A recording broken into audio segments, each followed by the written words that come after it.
અહીં ચાંદની પહેરે શ્વેત પટોળો, દિલનો રાગ છેડતો કચડો, તે કચ્છનો સફેદ રણ જોયો નથી અને તને દુબઈ ફરવા જવું છે. તું પૂછ તારી જાતને કે તું કેવો ગુજરાતી છું.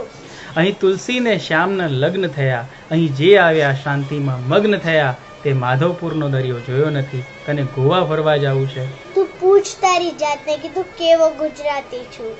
અહીં વગડે સાવજ ગરજે છે, તળિયે ભવનાથ બિરાજે છે, અહીં ગુફામાં બુદ્ધ સમાધિ લીન, અહીં અશોકના લેખ અતિ પ્રાચીન, તે ગિરનારને વંદન કર્યા નથી, તને એમેઝોનના જંગલ જોવા છે. તું પૂછ તારી જાતને કે તું કેવો ગુજરાતી છું.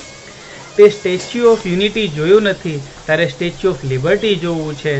તે પાટણની વાવ જોઈ નથી, તારે ચાઇનાની વોલ જોવી છે. તું પૂછ તારી જાતને કે તું કેવો ગુજરાતી છું. અહીં એક બાજુ ડુંગર એક બાજુ રણ છે, અહીં એક બાજુ દરિયો એક બાજુ નદીઓ નિર્મળ છે, અહીં એટલું છે કે જોવા જિંદગી ઘટે. અમે એમ જ નથી કહેતા કે ઘટે તો જિંદગી ઘટે. તો દોસ્તો, આપણે આખી દુનિયા ફરીશું, પણ શરૂઆત ગુજરાતથી કરીશું. આપણે આપણી ધરોહર, આપણી સંસ્કૃતિ, આપણી વારસો જ્યાર સુધી આપણા બાળકોને નહીં બતાવીએ, આપણું જીવન સફળ નથી. તો હેપી ગુજરાત નિર્માણ ડે. Thank you.